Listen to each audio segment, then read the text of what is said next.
Good morning everyone. আজকে আবারও সকাল সকাল এসে গেছি রান্নাঘরে। আজকে আমি রান্না করব ইলিশ মাছ। ইলিশ মাছটা ভালো করে ধুয়ে নিয়েছি, নুন হলুদ গুঁড়ো মাখিয়ে নিচ্ছি। আর একটা পেস্ট বেটে নিয়েছি আমি শিলনোড়ায়, শস্য আর পোস্ত।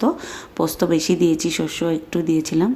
তেল গরম করে কালো জিরে ফোড়ন দিয়ে আমি শস্য পোস্ত বেটে রাখা শস্য পোস্তটা দিয়ে দিয়েছি। এখন হলুদ গুঁড়ো আর নুন দিয়ে দেবো স্বাদ মতো, তারপর একটু জল দিয়ে দেবো যাতে লেগে না যায় কড়াইতে।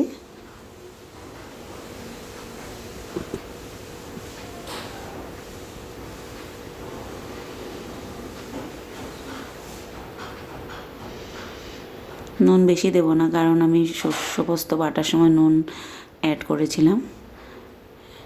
এবার জল দিয়ে একটু নেড়ে চেড়ে ভেজে নেব।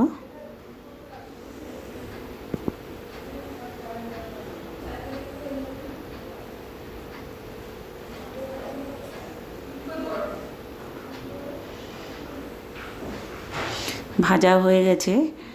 এবার বেটে রাখা মশলাটার বাটিতে আবার জল দিয়ে আমি কড়াইতে ঢেলে দিয়েছি। এবার আমি ঝোলটা ফুটতে দেব। ইলিশ মাছগুলো আমি ভাজা করব না,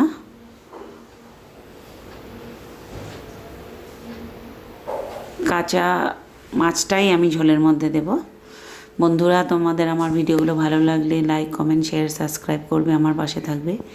ঝোলটা ঢাকনা দিয়ে কিছুক্ষণ ফুটিয়ে নিয়েছি। ঝোলটা ভালো করে ফুটে গেছে। এখন আমি নুন হলুদ মাখিয়ে রাখা মাছগুলো দিয়ে দেব ঝোলের মধ্যে।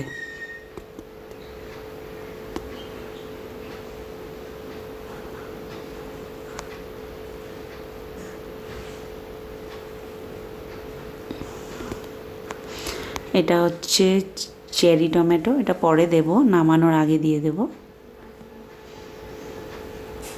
মাছগুলো দিয়ে ঢাকনা দিয়ে কিছুক্ষণ ফুটিয়ে নিয়েছি। এবার এর মধ্যে একটু কাঁচা সর্ষের তেল অ্যাড করব। চেরি টমেটোগুলো আগে দিয়ে নিচ্ছি।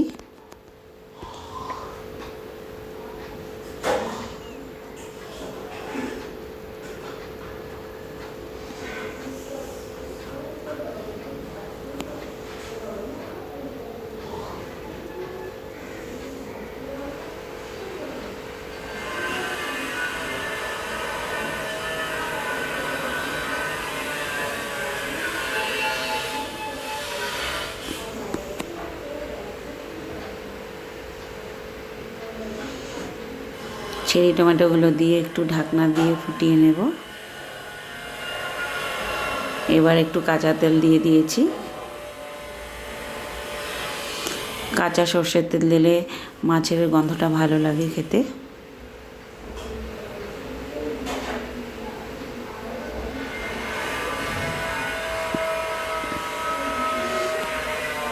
আমার মাছটা হয়ে গেছে, এখন আমি নামিয়ে নেব।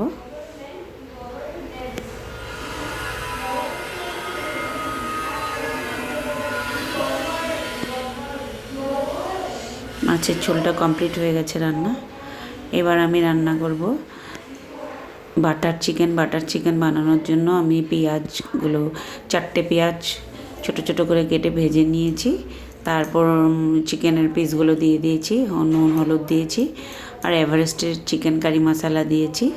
ওটা ভালো করে ভাজা হয়ে গেলে একটু বাটার অ্যাড করব। বাটার দিয়ে ভালো করে নেড়ে চেড়ে একটু রেড চিলি সস দিয়ে দেব। রেড চিলি সস দিয়ে নেড়ে চেড়ে নামিয়ে নেব।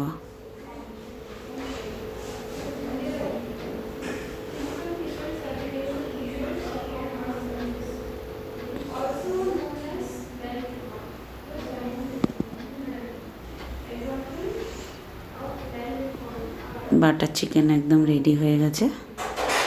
এই যে আমার ইলিশ মাছ আর বাটার চিকেন একদম রেডি। গরম গরম ভাতের সাথে সার্ভ করব।